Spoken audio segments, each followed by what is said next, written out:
What's happening, everybody, to the exam breakdown? Today is Monday, April 28th. Woo! That is crazy. 2025. It is a pleasure to be here. My name is D. Kumar. I am honored to be hanging out with you once again on our live exam breakdown, where we go through content to help you get through your real estate examination faster and more efficiently and more streamlined to be able to get that license and move the heck on. So you can start closing deals, you can start investing in real estate, you can start capturing commissions, whatever you need the license for. My goal is to make sure that we can get you there as fast as possible. You know, efficiency matters and timing matters. And so you want to make sure that you're doing everything that you can do to take the maximum advantages to be able to get through this exam. Now, I know a lot of my friends out there. Thank you very much for subscribing. If you haven't and you're thinking about it, maybe you want to see me teach a little bit or talk a little bit before you consider hitting that subscribe button. It would be nice if at the end of this that you would consider that. And for those that already have, thank you very, very much. I'm so proud of our students all across the United States are crushing their examinations, working through the stuff. Our material is working. Everything is going swimmingly, and I couldn't be more proud. My team and I are so proud and excited of all of you, excited for all of you. It is so cool. The material's working, and this is awesome. Now, we also know for some of y'all that you're going to need a little bit more TLC when it comes down to it. And so maybe putting in a little bit more time as you're studying, which is fantastic. The statistics that we're seeing on our channel is that a lot of students are spending a decent amount of time with us, and do so. My recommendation is don't surf around looking for a lot of different providers. You're going to find that there's too much noise and do it. Not saying that you have to stick with us, but I'm just saying pick one and stick with it, because thematically you're going to start to understand that rhythm and that flow and maximize your output. But if you're looking all around the place, that could be distracting, quite honestly, and conflicting and confusing. Now, I don't have a copy of your examination. I just have a lot of experience teaching people. I've taught tens of thousands of people, so many thousands of people, face-to-face, all over the place, licensed folks, help people pass examinations all over the place. I've been doing this for more than 2 decades, 25 years, close to a little bit more than that, actually.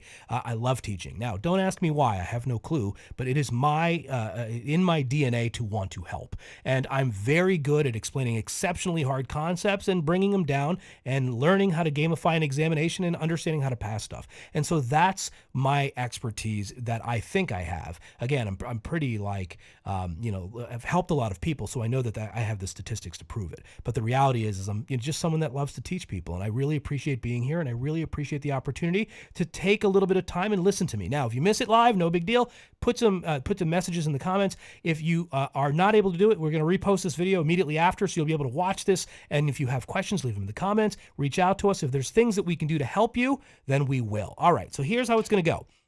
What we're going to go through today is some of our most popular community post questions. And I'm not sure if you knew, I'm going to pull this up while I'm talking to you guys, but we actually have a killer community post on our YouTube channel. And what we do is we post my partner, Kato Fury, who I've been working with on these projects for years.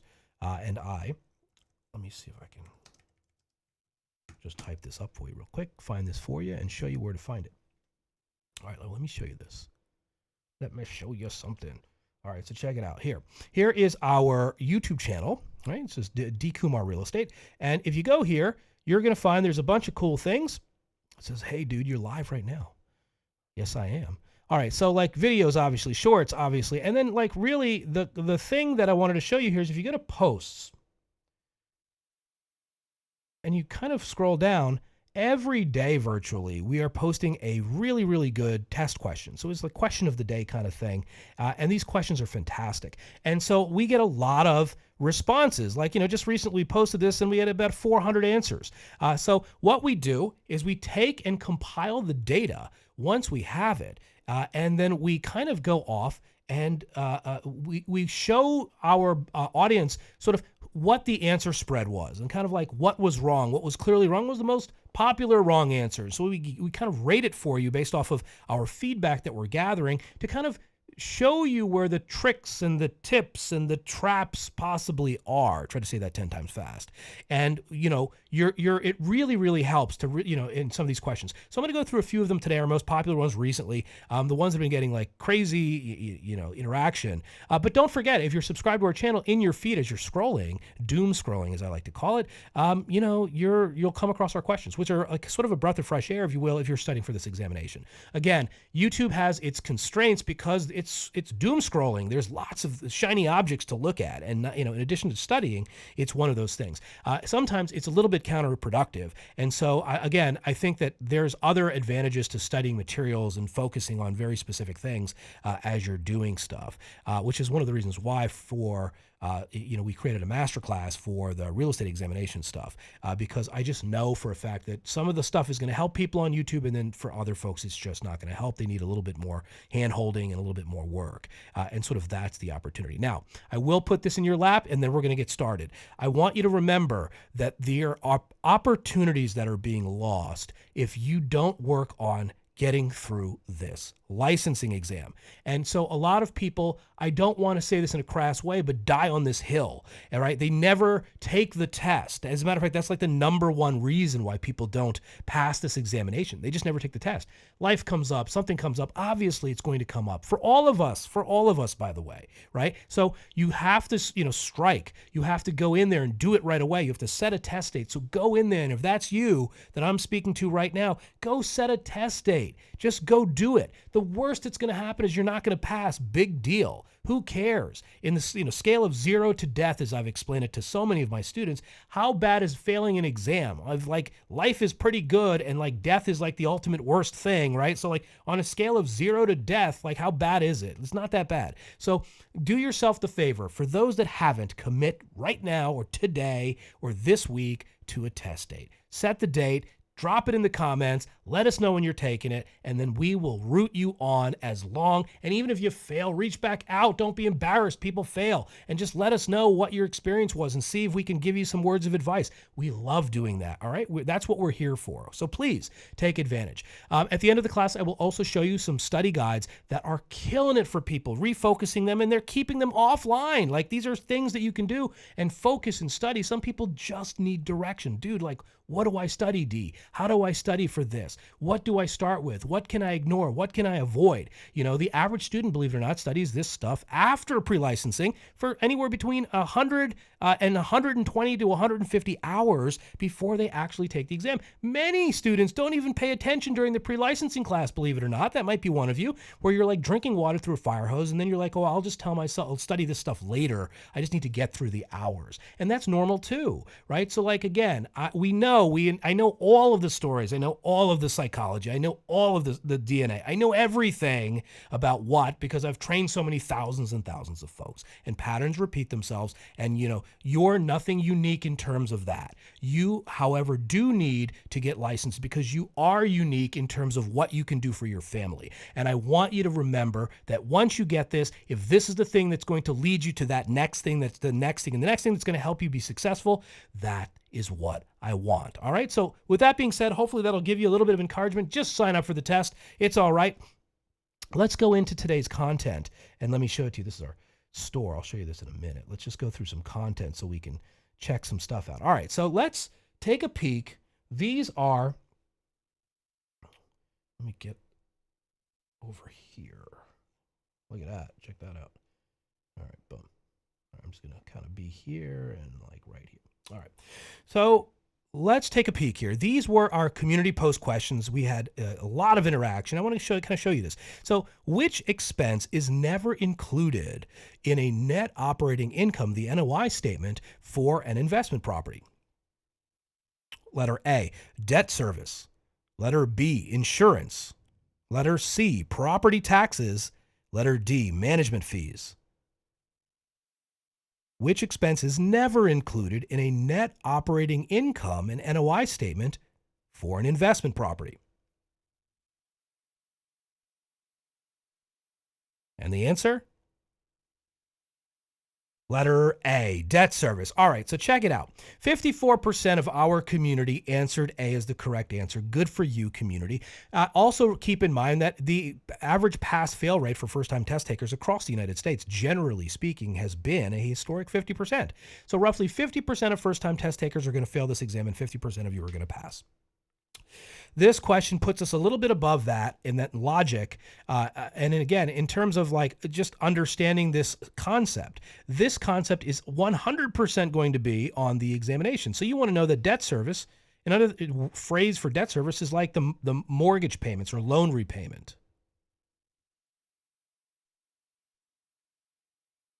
And so we do not include ever, which is never included in the net operating income statement for an investment property. So when we're calculating net operating income and we're looking at capitalization, where you will find this, my friends, is you will find it in your appraisal sections in your books. This is under the income approach to valuation. In the income approach to valuation, we are trying to calculate the net operating income and once we've calculated net operating income, we apply the cap rate and then we can get the value. Or we apply the value and the net operating income and we get the cap rate. So those are interchangeable definitions. For my math friends that are a little bit math phobic, never fear. The math can be a little intimidating, but it's not that bad. You definitely want to know how to mathematically solve for this. So just take a note and say, I need to review my income analysis in the appraisal section of my books, wherever you are studying this all over the United States, just to be able to understand this. Now, this debt service logic is we don't include debt service because debt service is not an operating expense. All right, not an op expense. So an operating expense is an expense that the property has to incur regardless of the type of investor. So think of it this way. If I'm buying this building, and I've been an investor since I was 18. If I'm an investor buying a building and you're an investor buying a building, and let's say I'm buying a building, but I'm putting down, let's say 30% and I'm borrowing 70% loan to value. So my strategy is to leverage and your strategy isn't. Let's say you're doing like a 1031 exchange and you're rolling a bunch of money into this new building. And so both of us still are going to have insurance. Both of us are still going to have to pay property taxes. Both of us, if we're having it professionally managed, and many times we calculate it even if we're self-managing, the management fees. So these are all expenses that we will have to, regardless of whether we finance or not, have to deal with. So what we do when we're calculating for capitalization is when we're trying to determine what the net operating income is from our effective gross income, is we go ahead and we never include the mortgage payment. Now, include the mortgage payment later, and that's going to affect the cash on cash return, but it is not an operating expense. So the trick, the red herring, the sneaky thing that test writers do for this type of question is they throw in debt service. They could even mathematically throw it in and include it in the calculation, and then that's obviously incorrect. So you need to restudy that on your exams. Now, notice that management fees was 20% of the population of our community picked management fees as a wrong answer. So that's pretty big. Management fees, many times the course will teach you that management, a lot of people get confused in management fees, by the way. They go, okay, what if I'm self-managing? Do I not have to include that? And so management fees are operating costs. And as a matter of fact, you still have to factor in management fees, even if you are self-managing many times, if a lender is going to even look at this. So they're going to say factor X percentage, 5% on rent collections for management fees across the board, right? Or they can say 10% for management fees. So management fees are still going to be quantified no matter what you do on this thing. So just check that out. That's pretty interesting, right? 20% of our population picked management fees. Now, insurance and property taxes, much lower here. So obviously people understood and have learned in their classes that operating expenses include insurance and property taxes. Good question. Next question. Which of the following is not one of the three unique characteristics of land? Letter A, it is non-homogeneous. Letter B, it is transferable. Letter C, it is indestructible. Letter D, it is immobile.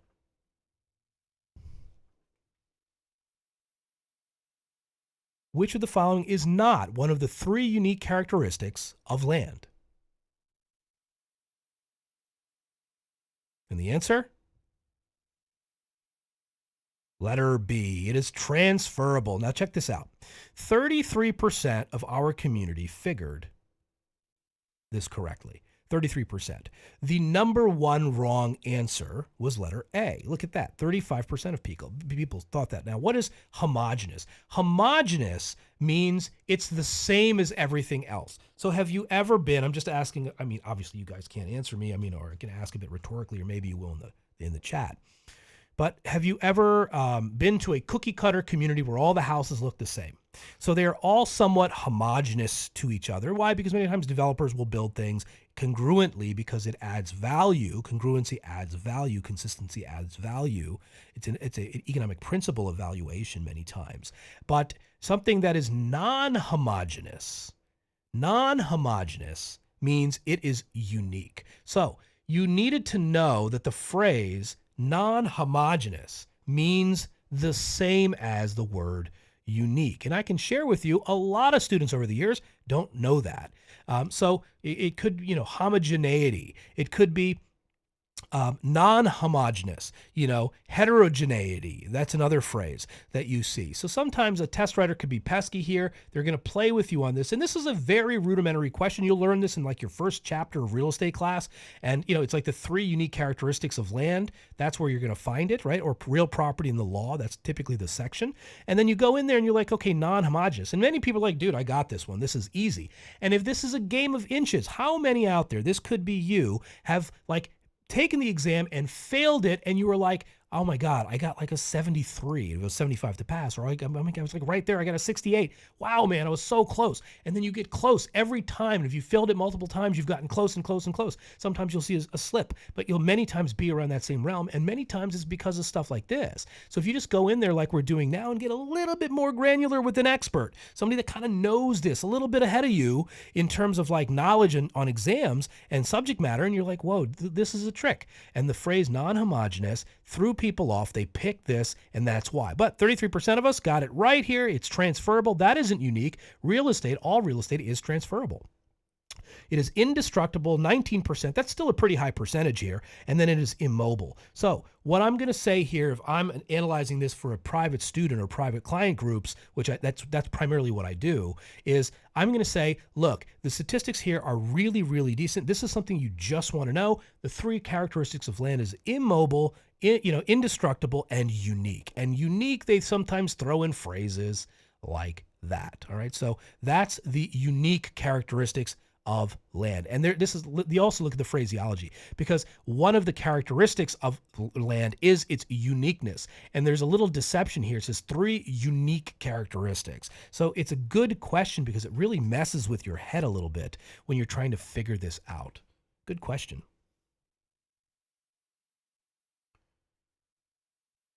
All right, next question. If a buyer is making a 10% down payment on a home that costs $800,000, how much are they financing? Letter A, $80,000. Letter B, $120,000. Letter C, $700,000. Letter D, $720,000. If a buyer is making a 10% down payment on a home that costs $800,000, how much are they financing? And the answer? Letter D, $720,000. All right, killer. Look, 55% of our community got this. Awesome, good job. 36%. This is what the classic trick is that many people, 36% of our community, looked at this question and said, okay, if a buyer is making a 10% down payment on a home that costs $800,000, how much are they financing? They confused the word financing and they saw the word. So this isn't what is financing versus what is a down payment. That wasn't the confusion in the brain. The confusion in the brain was they misinterpreted the word financing and instead got confused in the word down payment. And so what ended up happening is it's classic, because 10% down is $80,000. So this is the down payment. And then this is the amount being financed. Now, for some of my friends that don't know, the word getting financed is the same as the loan, how much they are borrowing, okay? So this is a classic one. And again, low percentages here, low percentages here. Nobody even really thought about those. The people that got these and picked those answers, what I'm going to tell you is those are just random. They're picking, they're guessing, they're not reading, or they're just really brand new to this stuff and they're just randomly guessing. And if you're there, then I would suggest spending more time on our math videos and spending a little bit more time on those. We do cover a lot of that stuff. We also have a killer math thing for sale on our Shopify store. I'll links in the description below for that. But if you have the math issues, then that's it. But again, these are very low percentages, so that this is telling to me that it's more or less a reading issue and a jumping to conclusion issue, confusing the word financing and over jumping to something looking for down payments. Good question. Gary is looking for a financing option where he can borrow against his home's equity. Hold on one second. Hey, Catherine, good luck on your examination. You got this, all right? Just keep working. Stay focused. Remember, read the question. You have plenty of time. Don't be worried about the time on the clock. Mark things for sure and jump around the examination. That is definitely a good way to do this. And sort of go in there and be bold about it. You've got it. You've been working on this stuff. Just stay focused on it and good luck. Let us know how you do. If there's anything that we can do, and if when you pass, if everything goes great, fingers crossed, reach back out to us and let us know. If you're having any issues, also reach back out. If you don't feel comfortable, doing it in the community, then just maybe reach out. We'll, just email us at support@relicencepro.com and let us know if something doesn't go your way, and we'll see if we can give you some feedback and help you out, okay? Good luck. All right, so Gary is looking for a financing option where he can borrow against his home's equity as needed, with variable interest rates similar to a credit card. What should he consider? Letter A, a home equity loan. Letter B, a bridge loan. Letter C, a wraparound mortgage. Letter D, a home equity line of credit, HELOC. Gary, every time I see the name Gary, I think of SpongeBob's pet. Gary is looking for a financing option where he can borrow against his home's equity as needed, with a variable interest rate similar to a credit card. What should he consider? And the answer? Letter D, a home equity line of credit. Now, great. 58% of our community. Killer. Good job. This is excellent work, pretty straightforward.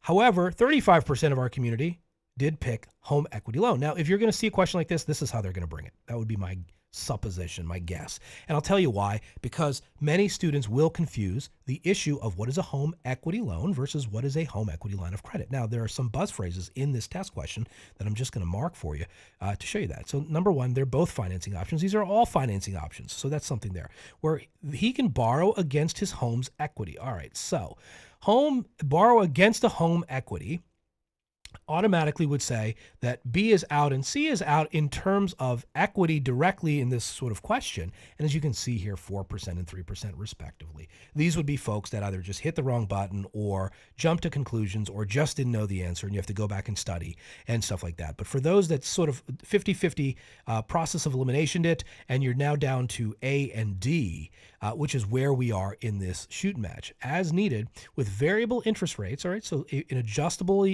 adjusting mortgage. So there we go. And similar to a credit card. All right, so what are the buzz phrases? Accessing home equity as needed, similar to a credit card.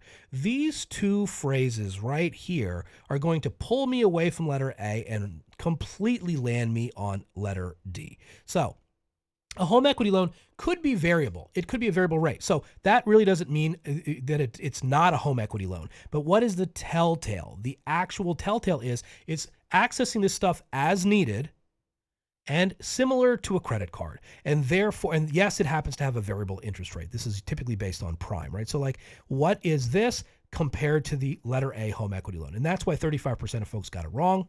They just didn't know the fine differences between a home equity loan and a home equity line of credit. Good question. Next question. What is the primary purpose of the statute of frauds in real estate contracts? Letter A, to ensure contracts are fair and equitable. Letter B, to prevent disputes arising from oral agreements. Letter C, to require all contracts to be in writing. Letter D, all of the above. So what is the primary purpose of the statute of frauds in real estate contracts? I'm going to take a sip of my matcha.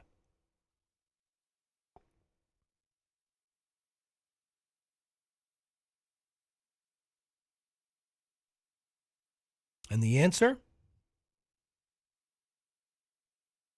Check this one out. Letter B, to prevent disputes arising from oral agreements. Now, this is a classic statute of frauds question. This is something that you absolutely see on exams, I'm telling you. So this is going to be in contracts. This is at the very top of contracts, at the head of contracts. When you get into your contract chapters, you're going to learn about the statute of frauds. And the statute of frauds is this old statute that we formulated in our society as we started to realize that there was a lot of oral arguments being had. And so the magistrates were being inundated with oral arguments. And these arguments were like, the judges were like, I don't know who's lying to me.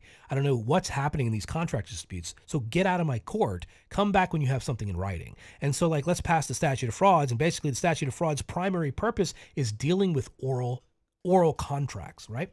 But to ensure contracts are fair and equitable. No, who ensures that contracts are fair and equitable? If we ever adjudicate and go to court, the judge is going to ultimately depend that. And really, at the end of the day, critically, it's between the two contract parties. It's not about the judge. This is when a dispute arises. So if you and I enter into a contract, right, we can do it on a handshake, and we can buy and sell real estate on a handshake, actually, as a matter of fact. But this is what the statute of frauds says, that certain types of contracts need to be in writing in order for them to be enforceable. But can you and I enter into a contract, buy real estate, sell real estate, and are both you and I'm an honorable guy. I could do it. I could pull it off. Are you? So can we do this on a handshake? The answer is yes. But if we have a dispute, then it is non-enforceable. Unenforceable means it's either not enforceable between us, or if we have to go to that third party that's disinterested, which is a court, to listen to our arguments,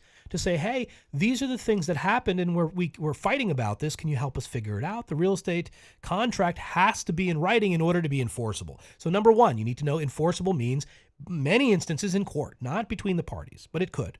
And the other thing that you want to know is, per the statute of frauds, certain types of contracts need to be in writing in order to be enforceable.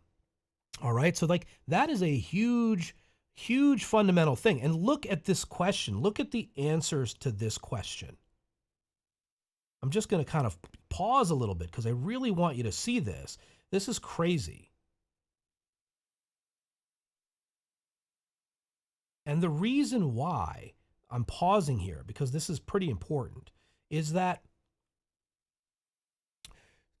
only 16% of the students picked letter B, which is the correct answer, to prevent disputes arising from oral agreements. And so what led them to letter D, the number one wrong answer, which is 61% of folks picked this. And again, if you are right on the line, if you are on the line and you needed one more correct answer, this would easily have pushed you over. So to ensure contracts are fair and equitable, that's not the purpose of the statute of frauds. You could have eliminated letter D entirely just because of letter A. Letter A is completely incorrect. It's not to ensure that contracts are fair and equitable. As a matter of fact, you can enter into a contract that is completely unfair and not equitable. All right. So anybody, I don't know if any of you ever entered into a contract where you're like, oh my God, I'm like, this is the short end of the stick. Think of any service provider that you've ever had or some dispute that you've ever had. And you're like, oh my God, I'm just being taken advantage of. Now, obviously, if you're being, unfairly deceived and unfair advantage and these types of things, unfair deceptive acts and practices, then you have consumer protection laws, right? There are reasons. There's attorney generals for those reasons many times to fix these disputes. But the reality is no, contracts don't have to be fair. They can be absolutely unfair and not even close to equitable. Boom. So I can eliminate that. 7% of my students picked this as the answer, For those 7%, my advice to you is go back and check out the statute of frauds and really focus on it. To prevent disputes from arising from oral agreements is the thing that the entire statute of frauds was written for. This is the actual complete answer. To require all contracts be in writing. Now, 16% in their real estate classes were probably listening into their instructors, and the instructor that went over statute of frauds probably said that the statute of frauds requires that contracts be in writing. So they might have simplified it. Now, here's the unfortunate truth. A lot of real estate instructors, yes, I'm going to throw stones at some of y'all, aren't that good. They don't care. Yes, I'm going to say that because I've seen so many. I knew so many of them, right? I know the quality out there. I know what's going on. And so because of that, they probably short formed this possibly into being like, hey, contracts, ladies and gentlemen and people, this is what is going on. So per the statute of frauds, contracts need to be in writing. Next, let's keep going. Some of these teachers don't even teach, by the way. Some of these teachers talk about nonsense during these classes to waste time. So I forgive them for on my behalf. Right? I wouldn't put up with that. But the reality is that they might have even just explained it to you this way: to require all contracts be in writing. Now, the other side, not to pick on teachers, but when the student is listening and you are in active learning mode, then you are listening intently. But when you're in passive learning mode, when you're learning for 40 hours or 50 hours or 100 hours, wherever you are in the United States, and you're sitting there listening to an instructor lecture, primarily could be online because that's the most popular delivery modality at this point, right? You're just going to focus on something else. You're going to look at your text message. And so you're talking about statute of frauds, you're walking along, and all of a sudden, boom, you trip. You hear statute of frauds means that all contracts need to be in writing. Close now active learning to passive learning. You're no longer paying attention, and really you missed the secondary part here to prevent disputes arising from oral agreements. So the technician teacher knows that this is probably the higher probability. And that's one of the big reasons why something so simple in contracts that most people kind of know, right? I've had the experience that many of my students, if I've sat one-to-one with them, or if I've done private coaching, kind of understand it once they learn it once, but they don't really drill down to understand what is the point of the statute of frauds. And test writers want you to know the point. So D is the number one wrong answer. This is one of those questions that, if nothing else, will get you over the edge. Never forget to never just settle for all of the above. Now, sometimes there could be the all of the above, and that makes classic sense. But the reality is, even if I'm just reading the answers and not even reading the question here, to ensure contracts are fair and equitable, I can just tell you, I'm like, would he just question that as an answer? Like, what are they talking about here? To prevent disputes arising from oral agreements, that's the statute of frauds. To require all contracts be in writing, no, not all contracts, but let me add something here, but not all contracts, but real estate contracts for sale need to be in writing in order to be enforceable. So if we're buying and selling real estate, that contract needs to be in writing in order to be enforceable. So look at what they did there. Also, you might have heard partially in the class, or in your studies, that this is what the deal is, and which is why 16% of people still pick letter C as the correct answer. And so a lot of people just picked letter D. And I wanted to show you that because I'm telling you that's a classic one. All right. So that wraps our questions most popular for the community posts. Don't forget to check out our community posts because that's where we're putting these things on a regular basis. And I showed you that at the head of the time when we got together. I'm just going to show that to you again, just so you can see where it's at. It is on our YouTube channel. I'm just going to go here really quickly. So here we are. There's a good old D, and then we're going to go down here, boom, boom, and then here, we're just clicking on post. And in the post, you're going to find these questions. So subscribe, because if you don't subscribe, then you're not going to have access to our community posts, which are crushing it for people. Going through this kind of an exercise is really going to be a game changer for a lot of you, and I know that, so good luck. And here we go. All right, so one last thing. For those that still need targeted, directed focus, check out our Shopify store. I'm going to drop a link in the description on this video, and then you can just get to it with Shop if you just scroll down here, Store. and you'll see it right there. Here's our store connected right on our YouTube channel. Or you can just go right to our Shopify at shop.studywithd.com, and you can check out all kinds of different things that we have. We have a math guide. We have a study guide just for math. We have flashcards, very, very, very popular. We have a 48-hour study plan, which is killer. And then we have a cheat sheet. Our most popular thing is this really adorable, cute cheat sheet for $7. Looks like right now. I always yell at Kate for marking things down too cheaply, in my opinion. I hope you're listening, Kate, to my ire. But hey, she's the boss, right? So I'm gonna say that what she says goes. I don't know if these prices are gonna last forever. This study guide is fantastic. Check this thing out. It has so much content, and it is really, at the end of the day, it's about focus, and it's about showing you precisely what you need to study and what you don't need to study. And so if you're doing this on your own, I think that this is one of the best methodologies. And then we have an amazing bundle right now that's been marked down. It's very popular with our students, and we'll leave a link in the description to all of these things. But this one comes with flashcards, the math guide, and the flashcards. Now, these are digital products. They're available for instant download, so instant gratification. If you're looking for something right now, go out and buy them. I yell at Kate all the time about discounting my stuff. But, Kate's going to do what she's going to do, and I've just got to deal with what I got to deal with. All right, so that being said, man, thank you very much. I hope some of y'all that haven't subscribed are considering it. Please, if you can, that would be fantastic as we continue to grow.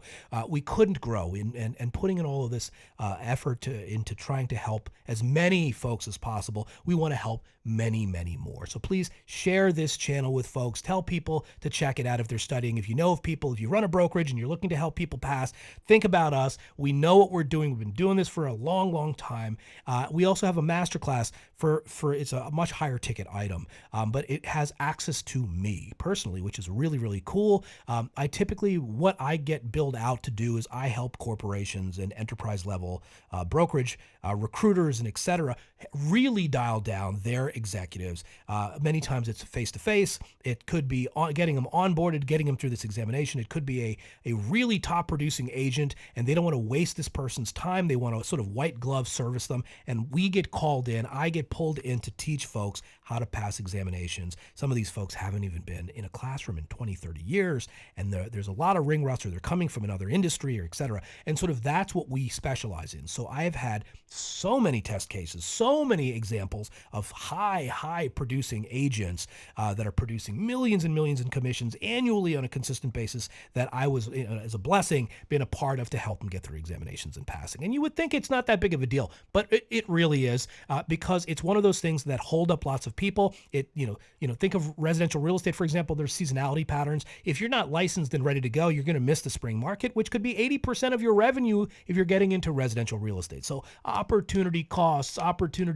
Don't forget that. This isn't to stress you out. This is just to point out that if you want to make an impact and you want to do something about your life and you are hung up on this examination, you really shouldn't be. All right? You need the expert guidance. You need the advice, and that's going to help you shine a light to cast the path so you know where to go to get through things. And that's what you need. Okay? So it is a pleasure to be with you. I hope the time that you spent with me today yields you some success. Good luck with your studies and good luck on your tests. And I will see you on Wednesday for the exam breakdown for my mortgage loan originators. And I know your voices have been heard. You need some help. You need more direction. And we are putting together some amazing things for you to help you get through your mortgage loan originators examination. And that's coming in the near future. We will see you soon. Thank you once again. And I'll see you on Wednesday. Good luck. And I will see you soon. Thanks again.